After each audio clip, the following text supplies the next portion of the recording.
shit! You see the cold brew past noon. You know what kind of day it's gonna be.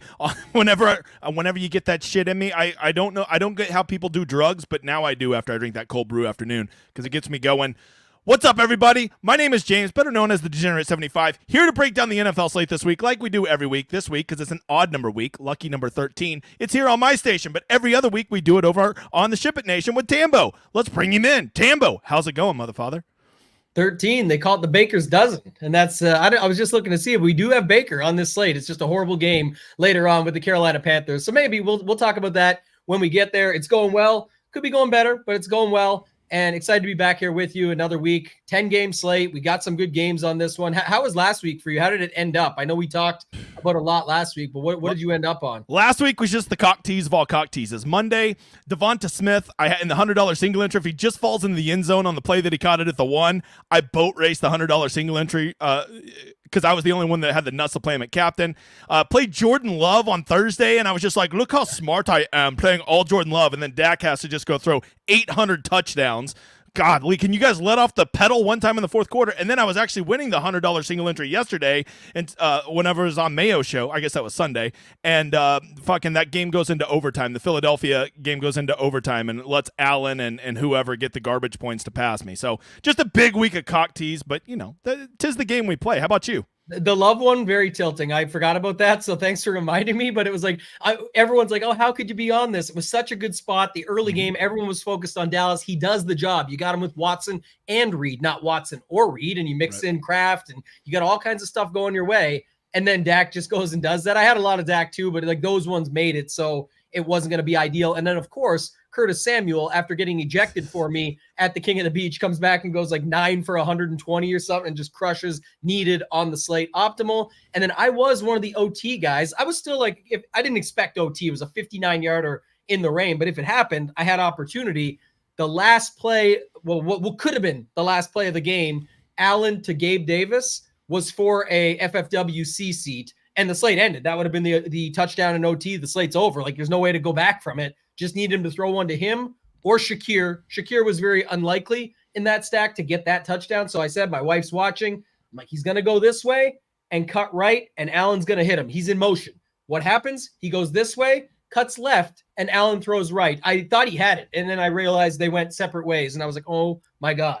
So I'm glad to know I'm not the only one that watches my receivers, and I'm like, all right, he's on the left side of the field, and then I watch as many steps as I can before he goes off the screen. I'm like, all right, I want him to be throwing to the middle of the field because it looked like he's running a post. Yes. Right? And I'm like literally like sweating every play to that level about like where the quarterback's eyes need to be for me to even get a slight chub going. Like that's where I'm at when I'm watching my dudes. So I literally thought I was the only fucking weirdo doing that. It's nice to know I'm not the only one doing that. Same team, brother. Same team. We could keep it going though. That's like you said, it's the game we play. Nobody cares. Work harder. We talk about it all the time. I was in a good mood yesterday and even last night. The slate did not go my way, but still in a good mood. Back with you here again, ready to break down another one. Excited to get into it. Yeah, hey, real quick, just before we get going, Ship It Nation, things are going pretty well over there. I know, of course, we got NFL going. This is probably the best time of year for fantasy. I mean, other than PGA being kind of down, but whatever. NBA's going, NHL's going, MMA slates, and you guys are doing content for all of that and tools, right? Yeah, for sure. And if you want to get in, I know you always tell me to do my spiel. I'll do it very quick. But like you said, NBA and NHL right now, insane. The projections have been off the charts. We've got a new ceiling rankings tool up for NBA. It just soft launched today. So that's an incredible tool. It's only going to get better as the season goes on. We got people winning Mega Milli tickets in the NBA. We got people winning tickets to the FHWC for the Fantasy Hockey World Championship. Lots of other stuff going on. If you want to get into other sports that you don't have, put our two sites together, the complementary pieces. And right now, the code that we had on for the holidays ended. So the cheapest way to get in right now is to use that code DGEN75, get yourself 10% off and get on board, get in the Discord and have some fun with it. Both Discords, yours and ours, is a lot of fun. So definitely think that's the best way to do it. I have a big confession to make. I kind of miss NBA DFS, and I've started to, because obviously I'm a member over at Ship It too, and I've been sneaking over there, and I'm looking, I'm like, should I play tonight? And then my host sent me this thing. They're doing some weird thing that they're doing like a $500,000 DK dollar giveaway today based on entries that you get in by 6 o'clock tonight, which is basically just NBA and hockey, I assume. And I'm like, maybe I should go play some NBA. I haven't played in like 2 years, but it is kind of fun. I just, we get so busy doing our sports that we focus on that sometimes those peripheral sports get left in the dust, right? Yeah, that's what happens for sure. It's no different than me. Like, I love our hockey stuff, and I know it's good. I see people winning with it. I just don't have the time to dedicate fully. I'm on the NBA side of things. That's where I move. I move heavily into NBA when the season ends for NFL too. So trying just to get my feet wet now and playing it and have some fun with that. I got 2 tickets so far to the Mega Millie tomorrow night, which is awesome because it's only a 7-game slate. Usually the Mega Millies in NBA, they put like a 14-game slate. All these people have tickets. So there's like everybody's like more max enterers than usual, all that. But it's going to be a lot of fun tomorrow. And it starts tonight. There's last chance tickets to get into that. So you should definitely hop in the NBA streets tonight. It's a lot of fun. Back when I used to play NBA, I always remember the sweet spot being like somewhere between a 5 to 9 game slate. Those were like the ones I liked. I didn't like 12. I didn't like 3. I liked about 5 to 9.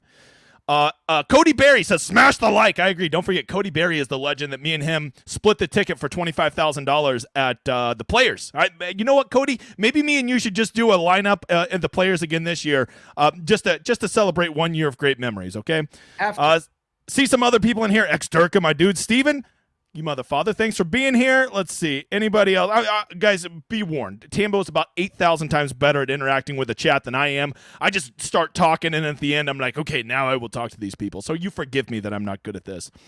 All right. Let's see. Snoopaloop in the house. You love to see it. All right, let's get to this slate. We got a 10-game slate. By the way, this is the solver right up here. If you're interested, me and Tambo, we both our sites both post projections here. So if you ever want them, not only can you get the solver, you can get our projections loaded in there. Just use our landing pages, okay? First game up. Wait, I'm not on the right one. I need to be on the 10-game slate. There we go. Now we're there. Switch it over to these are my. Hey, by the way, I wouldn't read too much into these projections. These are just some generic ones we put in there for right now. Let's go up first and let's get to this Chargers and New England game. I'm gonna let you lead on most of these. So go ahead, blow my hair back with this one. Chargers in New England here. This is my first look too, so just going into it to see. But like, man, so 40.5 total. I was starting on a different game. I had Miami Washington up, but just let me look at this here for a second. I think we saw Ramondre last week. I think that's going to be a topic. Again, if you look at Ramondre, he went, what do you have? 21 attempts. I know he missed the bonus by 2, but he's been getting the targets. So now you look back at Ramondre Stevenson. Not only has he gone 21 and 20 in the last 2 games, you're seeing 5, 6, 4, 6, 6 targets in every single game. They're switching quarterbacks up every single time. Not sure it's possible to go to a quarterback in this game because Herbert on the other side, I don't have much interest in him either. But then Keenan Allen, I guess, will be a discussion piece for sure because as much as Eckler is there and you could see all that, what is it now? 16, 16, and 14 in the last 3 games. Couple of them came with more touchdowns, but you're talking about just insane volume. Big time scoring on DraftKings. So I think that's kind of the first 2 places I would be looking at here in this game. Yeah, it's so crazy to see Keenan Allen at $9,000 and be like, that's fair. That's fair. That's not normally when I see Keenan Allen, anything over 8,000, I'm like, hard pass. But it's just like ever since Mike Williams has been out, it's like no other wide receiver exists on that team. Quentin Johnson, you ain't that guy, pal. That guy, I was such a believer in him preseason. Just, to be honest, it was mainly what I saw from his college football days, but it has not translated. The guy is hot garbage and he does not get open. I think the one that stands out to me is Ramondre Stevenson. They are finally realizing that if they're going to be a competitive football team, they need to give the ball to their best offensive player, and that's Ramondre, and they're just getting him the ball in all kinds of ways. And to be honest, he looks really fresh, and I think a lot of people thought by later in the season he'd be worn down based on some preseason bullshit that he said about, like, I get worn down. So whatever. Let's overreact. Yeah. Overall, what I would say, though, is the Chargers, they just are allergic to being good at defense. So if I'm ever going to play New England guys, I'm going to want to target them against the Chargers because they love to give up some points. Yeah, I think that's it, though. Like I said, you can't really be confident in the quarterback situation. So I think it's just going to be, which I wouldn't be anyway, even if they said for sure it's this guy starting, but, Mac Jones or Zappy or whatever, I still wouldn't be interested in that. I'd be more interested in just playing Ramondre. So Ramondre, Keenan Allen, even as just a secondary stack, you don't need Herbert with Keenan Allen. Like he can just rack up 15 catches. $8,000 Justin Herbert, kick me in the nuts before I do that. Which brings me to this question that Sean asked over here, which I think is really relevant. Is it Justin Herbert or is it Kellen Moore? Like, what do you think is the problem there? Probably more. I'm actually surprised. I know like people are waiting. They say he'll for sure be fired at the end of the season. I don't know why. Like it's the opposite effect. Like you could fire him right now. Who cares? And then move on. And then versus like, what was it? Like Carolina or whatever, like, they're firing an A, but for the last X amount of games, like, where you're at, you said, like, what's the point in resetting all at this point? You're just going downhill anyway. So let somebody else go down. I don't know how that stuff works. It's outside of my pay grade, but I don't think, again, Herbert shows flashes, but I don't know. I still think just more is bad regardless. So that's kind of the issue. And the reason I said him too, just thinking back to the example of the last game, not calling the timeout, or I can't remember, it was either they ran the play before the 2-minute warning or they forgot. They could have called a timeout and not rushed it. Maybe both. But either way, it was just horrible down the stretch with what was at stake and on the line. Don't even get me started on how bad coaches are in the NFL at end of the game management. Like it's atrocious. You could get paid that much money and not have like basic 101 knowledge of like proper use of timeouts and clock management. How do you not pay a motherfucker on your staff to know that stuff? Whatever. Yeah. All right. Detroit, New Orleans, right here. Just like when I see Detroit in a dome, even when it's not their dome, I just get excited. I don't know what it is. It's just autoplay for me. And so this game right here, I would tell you Chris Olave was going to break the slate for me this last week, but then stupid Carr underthrows him and he cracks his skull open and then has to leave the game. And anyway, so I hope he's back, but I highly doubt it because I'm pretty sure concussion protocol, they basically never play the next week, and he got real messed up. But what are your thoughts on this game? I want to get the updates because I think like that's one of the spots I'd be looking is these wide receivers against them. But like we had both Olave and Shaheed leave the game last week. A.T. Perry still, I don't think did anything. I think everyone was like, oh, we got all these guys out. We should be in good shape now. And then it still didn't happen. I think it ended up being Kamara. 2 targets. Yeah, he got 2 targets. Yeah, I think it ended up being Kamara ended up having like 6, maybe it wasn't as many DraftKings points as I thought, but he ended up getting like 5 targets for 50, a bunch of rushes as well. But I guess on the other side, I do have a little bit of interest here. And like you said, it's tough. It's still in a dome.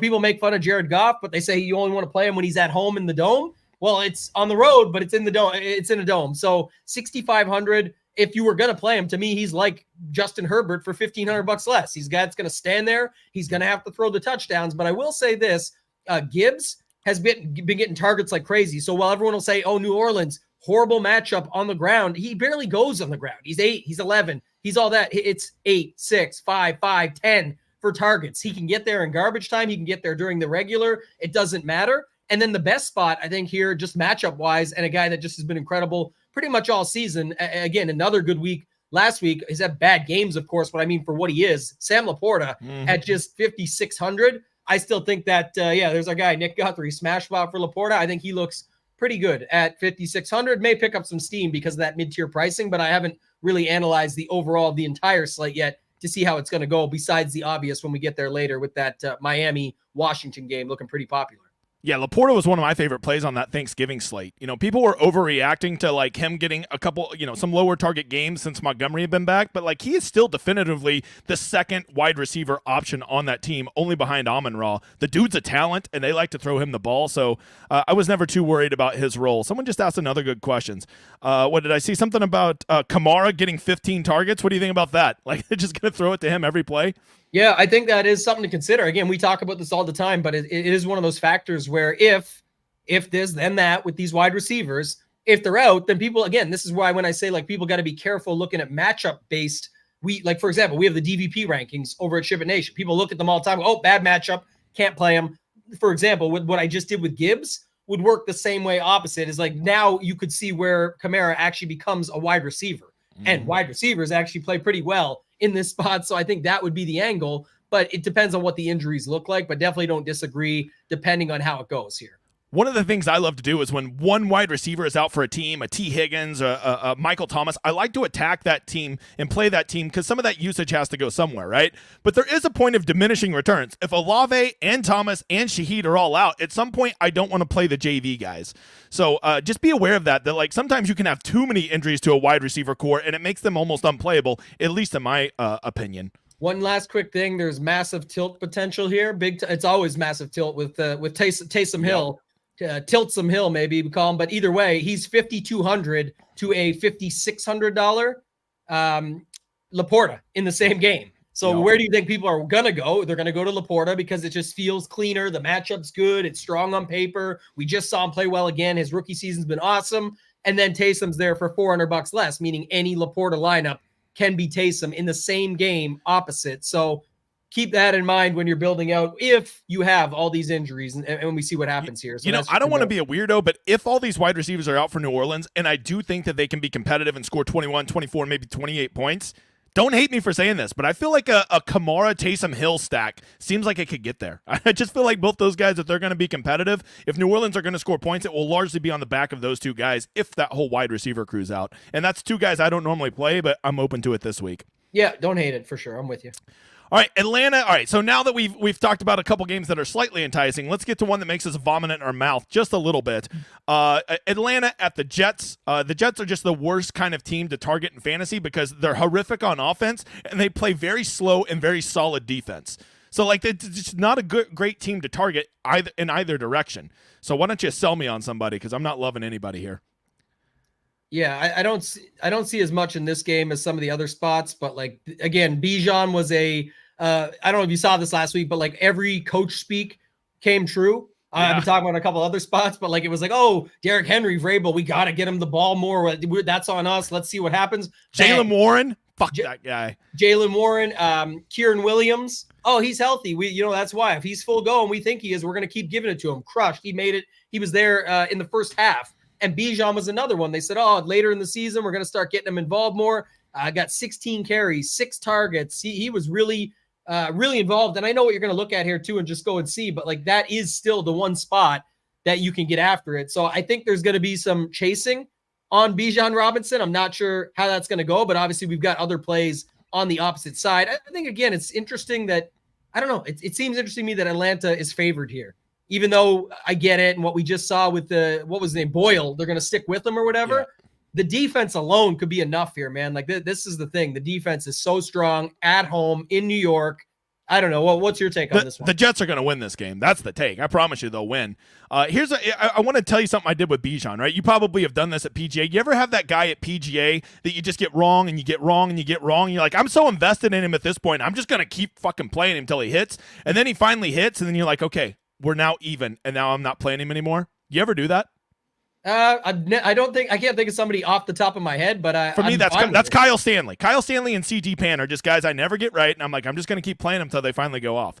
But that has been Bijan. I've been wrong on him so many times. He finally has a great week for me. I'm done with him. I'm dropping him like a $2 whore. I don't hate it only because I think, again, the pricing is so good on him, quote unquote, good on paper, where it's like, oh, he's still only 6,700. They're favored. This is the spot. Hey, even if they go down, we just saw him get 6 targets last week. Let's hop back on the Bijan bus and see what happens. And I don't know how that's going to go, but you got Breece Hall on the other side. Again, bad matchup on paper. If someone goes and looks up the rankings, the running backs against them are not going to see as strong of a spot. But again, it's more going to be like a leverage play, just the opposite side in that game. He's still been getting, look at this, 9 and 6 targets the last 2 games. You would make the same argument the other way, wouldn't you? Where it's, again, there's nobody else. Like, it's just they're done with these other guys. You have so many guys that can jump in. Like, it could be Algier getting back into the mix. I just have this feeling, too, I will say from an overview before we go to the next game, I do feel like this is one of those weeks where everyone's going to think they got everything figured out and the chalk is good and it's all great. And it's going to be a week where the chalk just blows up and does horrible. We're finally going to get one. And what do you know? It's on week 13, right? That number, like you said, like Friday the 13th. I just have that feeling it's how it's going to go. You're going to see people jump on Bijan. It's going to be Algier or something along those lines. I'll look back at the show on Saturday and remember this, but I'm just thinking that off the top of my head. Was there anybody else here that you liked in this spot? Like any of the tight ends? I just think it's criminal that Garrett Wilson is so good. Like, he can still put up decent numbers in a historically bad offense. It's kind of crazy. Like, if he had just a average, like just the middle of the road NFL quarterback, I think he is definitively a top 5 fantasy wide receiver in the NFL. It's just so sad for him.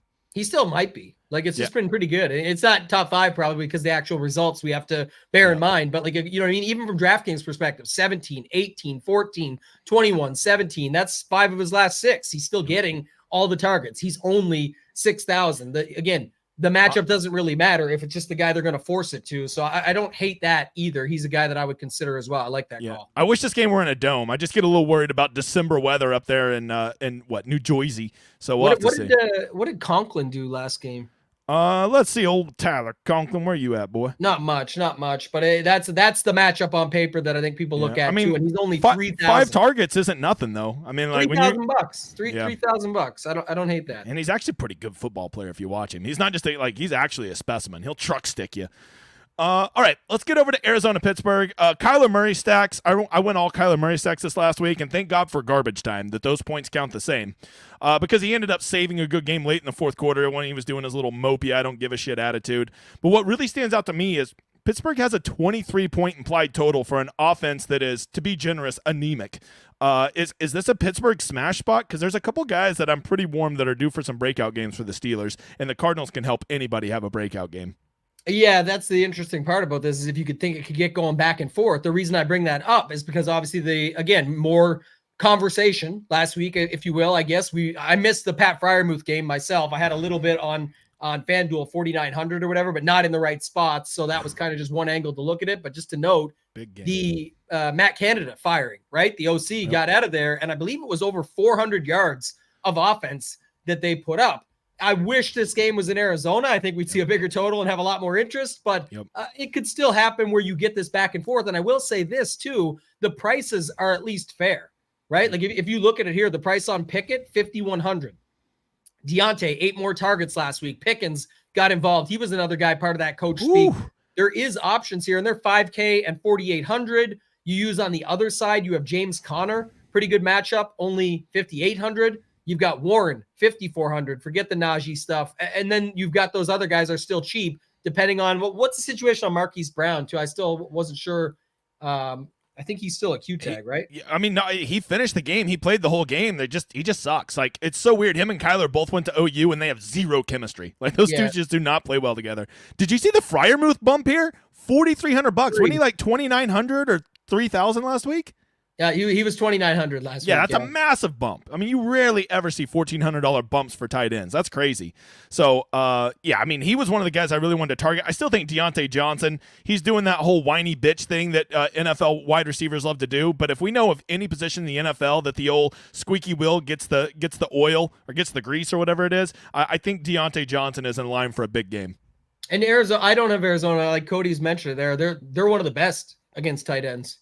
Yeah. So you're getting a price bump and a bad matchup for Freiermuth. But again, it's not like that's to James's point. Like no one's chasing Freiermuth at 4,300. Like it just can't happen. I don't, or at least I don't see it happening. Yeah. People know that's one, like kind of to your point earlier, somebody knows that they missed it and they're like, damn, I can't go back to it now. So that maybe it does, but maybe the chat is the flow chart for AZ back for tight ends. No, like I've got it here. They're like the 5th best. Versus, to be honest, Pittsburgh's good against it as well. So the previous spot is where we were looking at. Really, what was the game just prior to this? New York Jets. Atlanta is one of the worst in the entire league against the tight end. You can get Conklin for 3K. That was why I brought that up. Just one more thing. I have a pretty strong take on this. Everybody, was hyping up Warren. We got to get him the ball more, and I fell for that stupid fucking coach speak. So mad at myself because at least part of my process, Tambo, is I just don't like to punt at running back on main slate. I tend to like to have the guys that are the leaders of the backfield. And so to play essentially a backup who I thought was going to get increased roles just really tilted my balls that I would play a chalky Warren in that spot. I'm telling you, I don't care what the coaches say. At best, it is going to be a 50-50 split between Najee and Warren. Do you have a different take on that? Yeah, that was like the only coach speak last week that failed because they said they were going to get Warren and Pickens more involved. And so, like I said, I like your Deontay call here. I think he kind of fits in the middle, not going to a Freiermuth, not picking between these running backs. The other thing too, I got to see what happened with James Conner, because that's all I was going to say to mix in. I agree with you 100%, but James Conner is more expensive than both of them in the same game on the road as an underdog. But I could see him being mixed in. I think he still had 5 or 6 targets last week. I was trying to get the low. I watched that game very carefully. He seemed to get game scripted out pretty bad last week. So that'd be my only concern, that if they get behind, he wasn't staying out there on a lot of the third down work. I don't know if he got banged up or something, but his ass just like Houdini'd in the second half. He disappeared. Yeah, Sean knows. That's the other thing. James Conner revenge game too. Oh yeah. That's right. By the way, Doug says that there's some projected weather up in the Northeast. I'm telling you guys, I factor in weather a lot. Now, I will say one caveat. When they're absolute stud teams like the Eagles and the Bills, that shit doesn't seem to matter. But I will let weather get me off of marginal teams. And if it's going to be rainy in Pittsburgh, well, they're the definition of a marginal team, at least at fantasy. So that's how I handle it. Are you a big weather guy when it comes to NFL, Tambo? And golf. You got me on that heavily. Golf. I've always been on that anyway. I like it, but I know you stick to it quite a bit. I definitely think it matters. It's tough though, because it's like this is the other thing I talked about with somebody in our Discord today. Sample size. Like NFL, you just don't get a sample size. You could I've been playing DFS, you play for, let's say, 5 years playing DFS. You still only have so many slates because it's only 17, 18 weeks a year, some playoff slates, things like that. 18 now, it used to be less. I'm saying my point is you don't get very many slates. So it's like, oh, but this time when it snowed, it sucked. And they're like, but this time it snowed and dude ran for 3 touchdowns. So it's like anything can happen. I actually, when it's raining and stuff, that makes me like running backs more. I definitely discount to me, weather can be incentives to play defenses and running backs, but it does make me get off the passing games more because passing games need, you need a lot of things to go right. Your wide receivers not slipping, the ball being easy to catch and stuff like that. So I don't let weather get me off of good defenses and running backs, but I will let it get me off of marginal offenses, especially in the passing game. And one quick thing on that too is that I also see, again, watch a lot of the games, as do you, I know, but like it's the same thing. You don't see like everyone's like, oh, there's not going to be as many 80-yard bombs. What games are you watching that's seeing all these 80-yard bombs? I'm seeing like none. I think the NFL is down like 100 plus touchdowns over year. Except for Dak in the fourth quarter. Then there's 80-yard touchdowns everywhere. But other than that, they just don't happen. If it's a Dallas game outside and that's the situation, then maybe, you can get off of it. But my point is, for the most part, all these teams use these short passes and checkdowns and multiple running backs to slice and dice and all this stuff where I just don't. And then when people do it in showdown with kickers, oh, it's windy out. There's no way they can kick field goals. Now, well, what if they just suck every time they get to the 20-yard line and they just boot 3 field goals from each side? Well, now they're still needed and they're a better value play. So oftentimes that stuff is overblown. I know that's a joke that's overblown as well because it goes with weather, overblown, get it? But I'm saying in general, I don't care about it as much for that stuff as I do for, like you said, like the rain and the snow and the defenses and stuff like that. They can really get involved in some of these certain spots, especially with bad teams. Make sure to hit the likes, guy. I want to get to at least 50 likes so I can do a drawing to play in the Millionaire Maker this Sunday with one of you. All right, so moving over to the Colts and Tennessee. Actually, kind of a surprising higher total than I would think for this game, right? 42.5 seems a little bit higher than I would expect for a game at Tennessee, who has notoriously been sloggy this week. I think the big news here is Jonathan Taylor is questionable heading into this week. I've even read some stuff that he's probably more likely to sit than he is to play, which will, of course, make Zach Moss just the mega chalk of the century. Do you have any hot takes on this game? Early hot take is if I listen to myself on Saturday, which is going to be hard to because everything is going to love and jam Zach Moss into my lineups, assuming all this stuff comes true with Taylor, is that it's what we talk about all the time. It's like it's the harder spot. We actually tried this at the start of the season. Remember, we'd play the chalk against Tennessee all the time. I was trying to look it up. I think, though, this has to be the second matchup of the season, right? It is. Yeah. So it's the second of a division game as well. So it's another angle in there. Like what did Derrick Henry do the first time? The first time he played Tennessee, let's see. Nothing, 13 for 43. And I want to go back to Zach Moss on that one too, just to do a little dive here right now. When he played them, it was, this is the game. I remember perfectly now. He crushed them. Remember, this was the first game back. 36.5 points. Yeah, that's pretty solid. So this was what was crazy. We just got buried on the early part of the season trying to jam chalk like Jamal Williams and guys like that against Tennessee. It never worked out. Then this game was set up. I believe it was week 5. Jonathan Taylor's coming back or whatever it was. I thought it was week 5, but either way, Jonathan Taylor's first game back. And then it ends up being Zach Moss' career game. Wasn't he only like 1 or 2% owned too? Because everybody was freaking out about Taylor coming back. They're like, Moss is dead. It was like it just goes nuke. Yeah, I do remember. I remember this well. now perfectly. So realistically, it is setting up to just be horrible, right? It's setting up for Derrick Henry to crush again. Are you more likely to go? Let's say Taylor's out. Would you be, if you had to choose one of these two? Obviously, there's a lot more nuance to it, but I'm making you choose one or the other. Would you be more likely to play 100% Moss or 0% Moss? 0. Okay. I think I'm very put your balls on the table. I respect that. I think at this point, again, he's going to be the price. They're going to have the old stuff to look at. Again, which they now have the tape on and get to go watch all week. They literally just played them this season. Like they play each other twice a season. It's division game, so obvious. But my point being, you've got that. It's not really the best matchup anyway. They can just clamp down on that. And I think the receivers are better anyway. Like I like these receivers. I like going back to Josh Downs, who's only $300 more than last week. Pittman's only $300 more than last week. I really like Derrick Henry in this spot. So, man, I feel like this is actually setting up well for where most would just jump on Moss. You have to think, especially at 4,600. I think people even play both. So it's fine.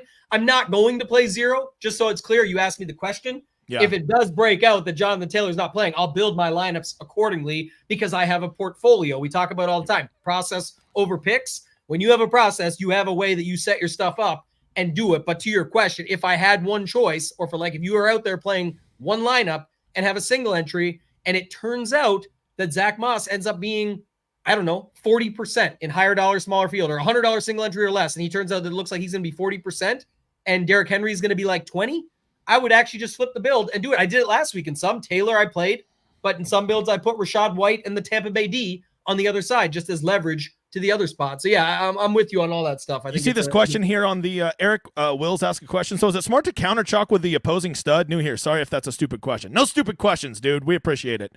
Especially if they're about process like this. Yeah. So what's the comparison here? Is it counter with an opposing stud? Like I wouldn't say so Zach I think Moss. maybe he's saying, instead of playing Zach Moss, maybe you just go play the stud from the other team, or maybe he means from the same team. So I assume, like if you're talking about playing Derrick Henry, I don't really think that that's going to be necessarily correlated to Moss's ownership, but I think a great way to get off Zach Moss is just go play Gardner Minshew stacks, right? Like not only could he be directly stealing touchdowns and yardage from our dude Zach Moss, but like no one's going to own him because everybody will be playing Moss from that team. That to me is a way to like double leverage. Not only are you not playing Moss, you're playing Minshew, who directly steps on the dick of Moss in most situations. Yeah, and Ilney got it there, right? You go right back to the well with Minshew. You load him up with Pittman. You load him up with Downs. You use Henry to speed it up on the other side. I'm not thinking this, to be honest, now that we're talking through it like this and seeing how the slate goes, I think a lot of players will do that because it makes sense on paper. And then other ways to flip it, like back to the original question, I wouldn't, I'm just saying, I guess you're calling Moss a stud play because at 4,600, if Taylor's out, assuming he is, and it ends up working that way, then I understand what you're saying. But at the same time, it's like usually you're looking for like similar price. Like last week was a perfect example. I gave it on the show. It didn't fully work out, but a lot of people were playing Jonathan Taylor. If you went to Minshew stacks, same thing we just talked about here, you actually also had Rachaad White in that same game on the other side at lower ownership as a way to still mix and match. You were kind of double leveraging in that spot. You can do similar here. I just still think there's going to be at least a little bit of ownership to go with this. And I don't know if Jerry Matt, I like your statement here. I'm just saying I don't know if people are going to see that as too much, but I do love that you're talking my language here. They're crossing the Best Buy pricing. It's 7,100 and 5,100, not 6,800 and 4,800 like they were last week. So, and say they don't score enough TDs. It's slate to slate. Like that's what I'm always saying. Like you just have no idea. DeAndre Hopkins didn't score any TDs until he scored 3. Like it's a game we play weekly. I know what you're saying, but we don't have any way of controlling that. So we have to just try and build for what makes sense. If it's a potential leverage on this slate, I'm going to be involved. All right, this one, I just looked at this game. I was like, oh man, it's a Sam Howell week. And then I just looked. He's $6,200. What the hell is Sam Howell? Why is he up over 5,900? I need that Best Buy pricing. I guess he has been remarkably consistent, but man, this just screams of a Sam Howell week. He throws the ball 972 times a game. You can check the math on that. And they are almost certainly going to be in a game script where they are going to be at best in a competitive game, and I think most likely to be in a script where they're behind. Miami is not as great on the road offensively as they are at home, but I still think that this could be a really good game where Sam Howell's going to throw 50 times. And when you throw 50 times, even if you are marginal as shit, you can still have a 25-point game. Yeah, you nailed it with that. That's exactly the situation with Sam Howell. Price is up there a bit. It is scary, but like you said, that's part of it. The guy's played horrible in certain games and still got 20 to 22 DraftKings. So shit, the weekend King of the Beach, when I played him, was horrendous.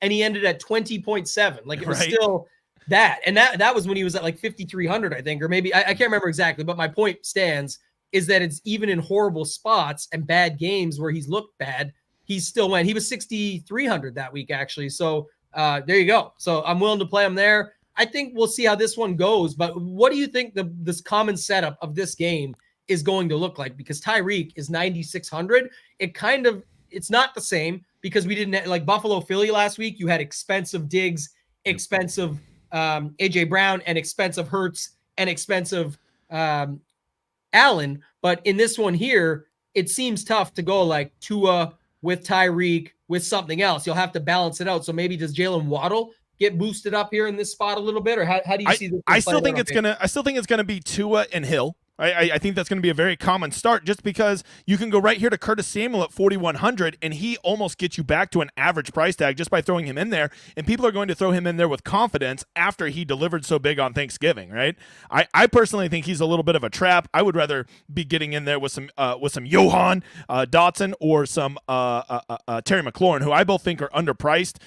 To me, the better side of this to play is the Commanders with a Dolphins running back, a run back. But the question is, who is the most likely run back? Obviously Hill and Waddle. Is a Chan? Is he what's up with him? He was out last week. He's not on IR or anything like that, right? There's a chance he'll be back.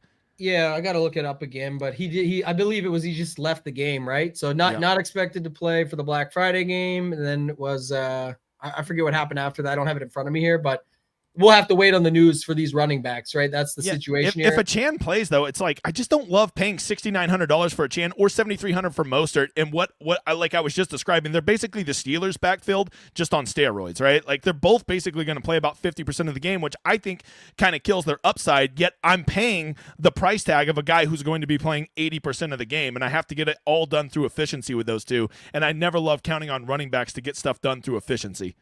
Yeah, it says, too, that they held him out of the Black Friday game was actually just no setback, is what McDaniel said. It was just the setup of being cautious. So definitely something to keep an eye on and watch here. Mostert is 7,300. How much is he? I can't see your screen fully, but Mostert is 73, a Chan is 69. 69, there you go. Yeah. So that's what I was looking at. Sorry. But yeah, I think I don't know how many people like Extra K says Howell plus one pass catcher, run it back with two Dolphins. Like I don't know how we're setting this up yet, but I definitely think you could just I think the easiest way to get to Tyreek is that will make people comfortable with a 6,200 Sam Howell in this game stack, because then they can just make it happen that way and get away from it there. But I definitely think it's fine. Here's what I would say about Howell, Jerry, is I feel like Howell is a guy that you almost certainly want to double stack on pass catchers. I've really fallen in love with skinny stacks this year. You know, I used to just always be you always played two pass catchers with your quarterbacks, but as cheap as his pass catchers are and with the volume at which he throws, he could easily get 10 targets to both McLaurin and Dotson. Easily get them 10 targets apiece. And at those price tags, if they're getting their 8 catches, hopefully 100 yards, maybe they fall into the box, he can easily take 2 guys across the finish line with him. So he's a guy I would be double stacking, whereas some of these other quarterbacks, I'm okay just skinny stacking. Yeah, and what's the other guy I was looking at here? Is anything going on with Logan Thomas? Yeah, I just brought him up a second ago. I mean, you know, he only got it was his low week on targets for him. It was the first time he hasn't got 5 targets in a long ass time, all the way back to week 6. But you know, he just had kind of a weird game. 4 targets, 2 receptions, only 15 yards. But, you know, I think in this game he's out on the field a lot. He's running a lot of routes, and I think that they are going to pass the ball. I would literally bet over 45 times. That would be my guess. And what's the price on him? Logan Thomas, 3,600. Very, very respectable price. That's how you can do it, too. I was just going to say, you could definitely pick your guy. Or, to Jerry's point there, I would actually rather it this way. I would rather just bury the tight end spot, which already, you know, isn't the greatest anyway, and just go Howell, Thomas, with Tyreek. Howell's cheaper than Tua.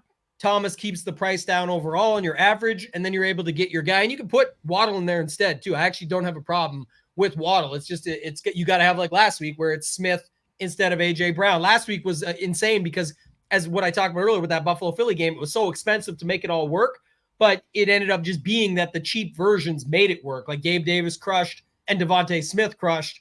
That's just a perfect world. Normally, you don't get that. You get the 2 expensive guys crush, and it was hard to get to. Hey, here's a good question from Matthew Benoit that I think you would probably be a bit more of an expert to answer.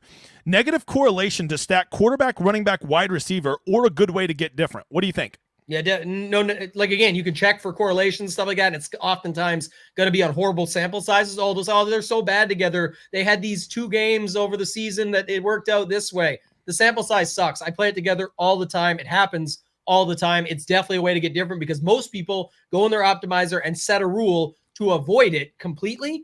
And again, it's a 1-game slate. Anything can happen.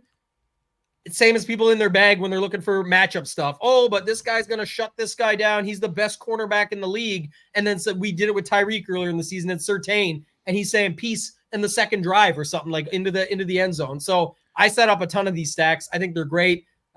You know, Minshew, Taylor with someone else last week. You could play, you know, again, they didn't all work out. I'm just using examples of how you could set them up. But you see it with the Kamara used to drag Drew Brees. The best stack ever used to be Kamara with Drew Brees and Michael Thomas. That just dominated for a whole season in NFL DFS. That worked. And then you've got back in the day with Pittsburgh, Ben Roethlisberger, Antonio Brown, and what's his name? Who was the running back there we used to play all the time? Le'Veon Bell? Is that what we're talking about? Yeah, Bell. So Yeah. it's like, again, you can definitely do this stuff no matter what. And again, remember, a lot of the field are just setting up rules against this completely. And so you already can get a leg up if this is the way it goes. Dak checks down sometimes. All these different guys do. I call it a 1.5 stack, and I really like it with certain teams, right? To me, the most optimal team to do a 1.5 stack is the 49ers, right? I like to play Purdy and then McCaffrey because McCaffrey gets so much volume out of the backfield. He's almost like a hybrid wide receiver. Yes, he's still going to get you the running back portion, but he also gets you, he's basically playing like a half wide receiver, and then I go finish it off with Ayuk or Debo or Kittle or somebody like that. I call that a 1.5 stack. So I will play that, especially with the proper teams that have a running back that kind of plays that hybrid role where he's going to get his good volume out of the backfield rushing and pass catching. So yes, I do think those are very positively correlated. And yes, it does get you building a lineup different than everybody else. And if you get a team that scores 35 points, it can be nutted. I was just going to say that it helps to know the game a little bit too, because if you have an idea of what you just said there, that's kind of really what it comes down to, is like if you can see it makes sense. And pricing matters too. It's a pricing game. Sometimes when Purdy's price is up there, Ayuk's price is up there, and CMC's price is up there, well, now you're asking a lot more out of that stack. So the price would become more important to me at that point than if it could actually work. We know it could work. Can I afford it and make the rest of the stuff work to make me be happy with my actual finished product of a lineup? I never thought I'd live to see this day, but CJ Stroud, $8,100. My God. It's just so crazy. I mean, he's good. I get it. I'm not shitting on him. The guy is producing. He's unbelievable. But man, it's just so crazy to see CJ Stroud in the same air as Josh Allen, Jalen Hurts, and Patrick Mahomes, right? That we now have to consider him that level of quarterback, at least according to his DK pricing.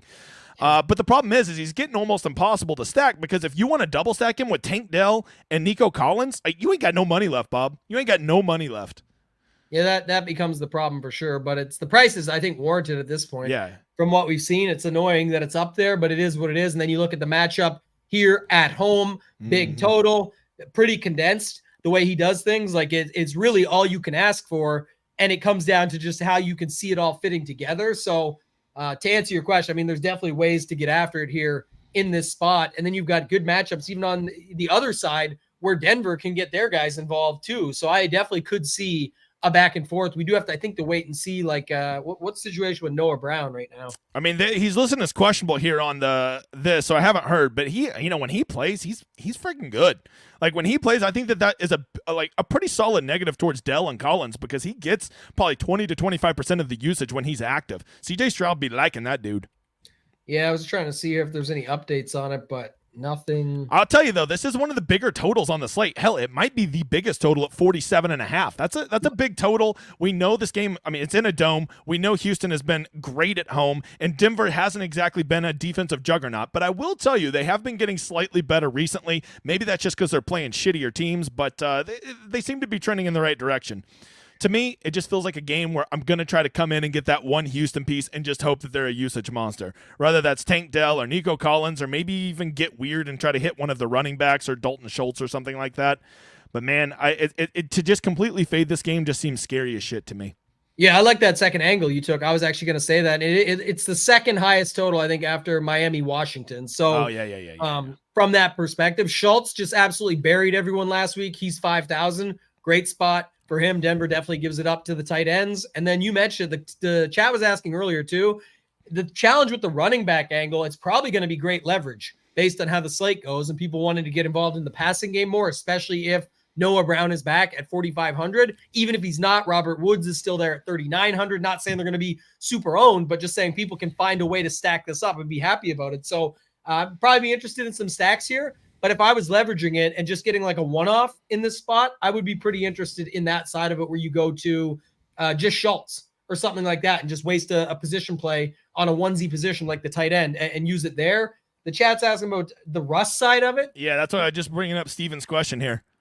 Definitely a good matchup. A lot of quarterbacks that went off against Houston. So Russ is 5,700. Yep. I want to wait and see, though, what happens. I can tell you this for sure. If Stroud gets even at, I know it's 8,100 and we just validated why it's fair for him to be at that price, But if Stroud gets to, again, quarterbacks never get extremely owned, but if he gets to like that 10 to 15% range and enough people are going there and leaving Russ at like 5%, then I would have more interest in the Russ side, because I always like the opposite side. Who are you stacking him with? Like, I'm just looking at all his wide receiver stats. He just doesn't throw the ball to anybody consistently. So it's like, who do I feel confident that I'm going to stack with Russ?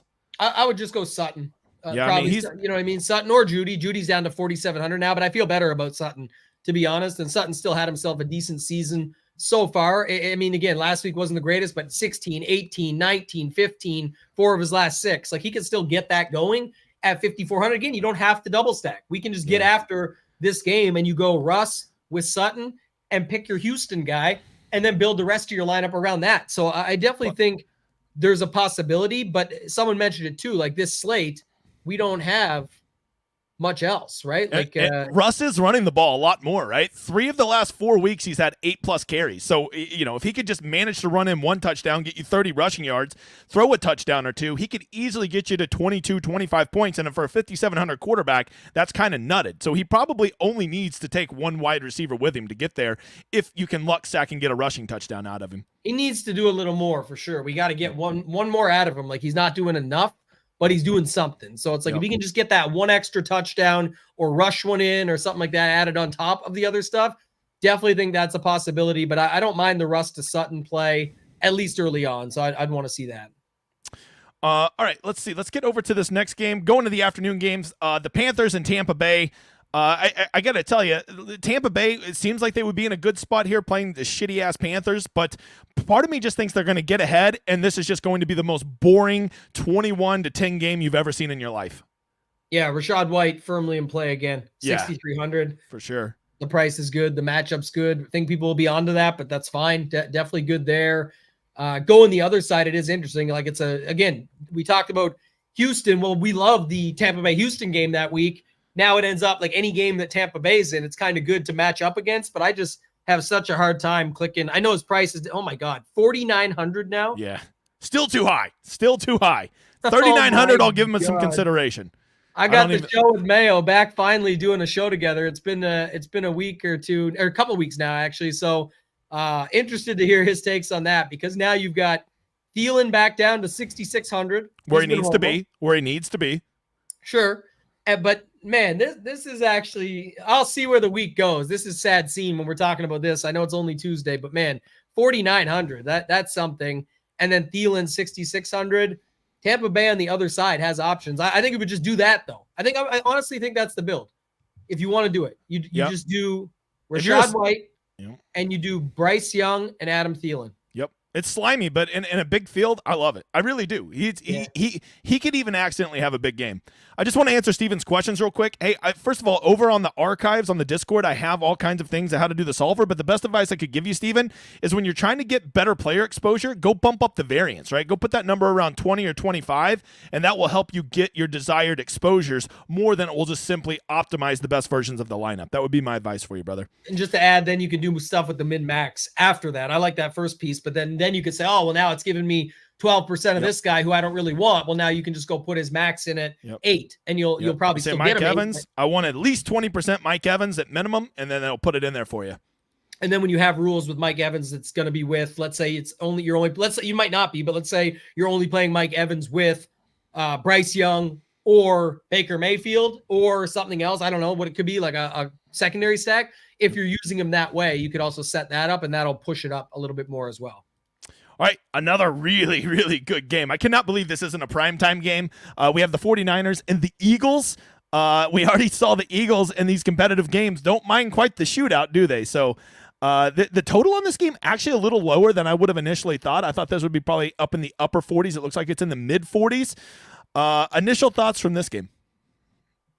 Yeah, it looks good for Purdy on paper for sure. I mean, everybody that's going against Philly has just been absolutely crushing. I wonder, though, I guess my initial thoughts would be, are people going to steer away from McCaffrey?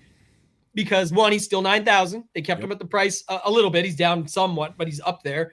He was 8,700, which was nuts on a 3-game slate on Thanksgiving. But still, 9,000. And you look at that, and the matchup's bad. But, again, it's not really how he's used. He's not a standard just jam it in type running back. So I think that's kind of interesting. to look at. It looks way better on paper for like Purdy, the receivers, even, going to the tight end, stuff like that, and then run it back on the other side. And then the other angle is too, the pricing at wide receiver. Are people just going to say, oh, Devontae Smith, 7,300, that's 1,500 less than A.J. Brown, had a good week last week, let me stick with it? When in reality, I think you still want to go back to A.J. Brown. So I don't know. I kind of like this game. I think everybody else will too. What's the total in this game? 46, 47? Yeah, 46 and a half, it looks like. Okay, so yeah, it's still up there too. So yeah, I think this is good. They could have flexed this game, I guess, like you said, but you've got everybody's favorite Packers and Jordan Love coming off a decent looking game versus everyone else's favorite Mahomes. So I guess that's why. But man, Cincy Jacksonville on Monday, junk. Like, man, okay. This is one of those games where I'm really going to be watching the weather because I loved A.J. Brown last week. I was like, I've got to play A.J. Brown. And then when I saw it was going to be raining during that entire game, I was like, I don't love this passing game. I cannot pay $9,000 for a guy that could be affected by the weather. And when you go look at A.J. Brown's stats last game, I mean, he didn't have a very good game. And it was largely because the Eagles could not throw the ball. Jalen Hurts, Josh Allen both ended up having really good games, but they did it largely with their legs. So if A.J. Brown, if I can see that Philadelphia is going to have some nice, beautiful weather Sunday afternoon, he's just a guy I just feel like is due for one of his 36-point monster weeks. But if I see that the weather's bad, I'm not gonna pay a top of the line price for a guy that's going to be playing in a game that won't have optimal conditions. That's how I use weather, guys. Yeah, it's like $23,000 just of note of your salary. It's almost half your salary just to play Purdy, CMC, and Ayuk. So that's what I'm saying. Like, people forget price matters. Yep. So you have to calculate that in and look at the stacks last week. You didn't need to do that. Like, if you went Allen, but you played him with Gabe Davis and Shakir and run it back with Devontae, who was much cheaper then too. Like, you could actually get away with something like that and get involved in that game. If you think like that this is the ultimate nut spot, you have to have it. There's just no way. This is definitely the game of the day. Mix a bunch of stacks around it for sure. But again, remember what you get cornered into as well. Most of those builds will have, assuming, let's see the Taylor situation goes, but Zach Moss at 4,600 makes it work. Like, you just end up cornering yourself into the same build as everybody else and need all these guys to hit their ceiling in that spot. So I don't know. I'll be looking to separate it some. I just don't think you need to double stack it either. Like, that's people just get so shit. The Millie Maker winner the last 2 weeks in the $20 didn't stack at all. That's the new thing if we're making fun of it. But the truth is, Galaxy Brain play. Everybody looking for this super expensive price matters on double stacks. Like, was there games in Seattle back in the day where Russ, Lockett, and Metcalf would go off? Sometimes, but the price mattered. You had to pay so much for Russ and for Lockett and for Metcalf back then. It was actually so much better to just single stack it. So again, another thing, just people, it's a huge leak in people's games thinking they have to double stack everything. I only double stack when they're affordable. Like, that's why I've fallen in love with the skinny stack, because I just don't want to have all my money tied up into one thing, right? So that's why I'm open to a Howe double stack this week, because he's just so cheap to double stack. And don't take it the wrong way, because my man Jay Steele, who knows his stuff, is in here saying, I hope everyone stops stacking. No one's stopping stacking. No one's telling you to stop stacking. We're saying people are stacking wrong. People are making mistakes with their lineups. They're costing themselves too much, forcing themselves into a situation where not only do they need the ultimate outcome of Purdy, Ayuk, and Debo all crushing and getting there, you need all the other pieces to go right. And even if it does go right, you probably have a similar lineup build as everyone else because you used all the same cheap value that they used to build said lineup. That's the point, is what I'm trying to say. You're overstacking, even though you're not. It's just a standard double stack. No, the price matters. You have to figure out the price. This is a huge leak in people's games. I'll stand by it, where they do this, they force it, and they're hurting the rest of their lineup by doing that. So it's not telling you not to stack. It's saying that you can get away with a single stack in a lot of places where people are trying to, I got to do this, I got to do that, or it's not going to be this. You don't have to do it. Have you heard anything about Goddard? Andy asked if Goddard will be back. I've just seen questionable, so it seems like probably a 50-50. Do you have anything that I don't know about? No, I could look it up too. I didn't see anything else this morning though when I first saw it. So. We're getting close to one. Let's get through this last game, which I got to tell you, the Rams are a good offense when they have Kieran Williams. I knew that heading into it. I put all my chips in on it this week because I'm telling you, Matthew Stafford is not a guy who can carry a team anymore, but when he has a good running game that teams have to respect and he can do those play actions, he's still a legit quarterback. And I knew that they were just missing Kieran Williams. He is notably better than the slapdicks they were rotating in there while he was out, and I think Stafford's hand is getting a little bit healthier. So I am very, very warm to the Rams anytime they play at home in the Dome, and I don't give a shit about Cleveland's defense. That's my take. Go ahead and tell me I'm wrong now. No, I don't have anything against it. I'm reading the chat still, just looking at some of these comments. I love reading the chat, but I don't have too much in this game because I was focused on the other ones, but I feel like we have other good spots. I don't know if going back to how popular do you think Kieran Williams is this week at 7,200? He'll be really popular. I do think this is a strategic week to fade him, just because the Browns do, they are pretty good against the run, and I think that you're going to see Nakua and Kupp get theirs this week, whereas last week Kieran Williams was just getting all the variants and all the touchdown variants that came with it. But Puka Nakua is still very involved. Cooper Kupp, when he stops pretending to be injured every play, will be fine. So, and Higbee is another guy that I think is going to see some negative touchdown correlation. So to me, Nakua down to 7,000 is pretty interesting here. But I'm telling you, the Rams in the Dome, when they have a running game, still have a very good offense. Puka Nakua is going to be catching those big 25-yard crossers all day. And the dude is, he's legit. He's legit. There's no other way to say it. Yeah, I agree. Price is there. It makes it 7,000, 7,800 for Kupp. So I think, again, I don't know, people are kind of getting tired of Kupp now just because they're not getting anything out of him. And then they see the big Kieran game. But that is interesting. I know it's a different position, but it's only $600 more to go from Williams. So you can only look at last week, 41 points versus nothing for Kupp, and Kupp's been sucking until that flips. And like I said, I don't know. This is a gut feel from playing from a long time. It's not saying it's going to come true. It's just my feel is this feels like a heavy week of chasing for a lot of people out there, and they're going to be very disappointed when it's all the leverage plays around them. So you have to be strategic with your builds. Doesn't mean you don't fade all the chalk. That's not what I'm saying. People will just have to focus on that. As I always say, it's not who you play, it's how you play them. You can play chalk in some spots and get different in others. There's other ways to go about it. I just think that you have to consider that when you're looking at it. And I definitely could see it this week where it's going to be certain spots that people love that it ends up just being the leverage play in the same game. You're in the right spot on the wrong guy. We see that all too often. All right, guys, if you've enjoyed this solver that I've had up here, you can always get not only the solver, but my projections and my ownership, or you can use the Ship-Its also. They post them on there too. You just use our landing page and get signed up. You're not paying hundreds of dollars a month. It is an incredible deal for it. We have it for all the sports that I do and all the sports that Ship-It does. You can get them. Also, you can come check out my site, dgen75.com. If you don't know about it, I don't know what you're doing. Big shout out to all my winners this week. And I have a little tool called the Rosetta Stone, which I put out for every single PGA, college football, and NFL one. If you've ever wanted to try out my site, just go sign up for my newsletter. Let's support DGen75 Note on Twitter, and they will get you hooked up with a free week. And don't forget, me and Tambo are having a meetup in February at the Waste Management. So be there, be planning on it, get your shit booked, and we will be at the tournament and doing everything. So just start planning it, and then we'll get it all locked away as golf season gets back. Tambo, do you have anything you want to end on, brother? No, it's going to be a good one. Actually, just, I love these first looks where we can actually break it down, see some of these things, get the ideas of it. And it does look like a pretty juicy slate just based on some of the stuff where people will be scared to go in some spots and people will be really happy to just load up in these other spots where they feel very comfortable with it. So I think it's definitely a slate you can use to exploit others and be able to find yourself a way to the top. So I do like this slate quite a bit, actually.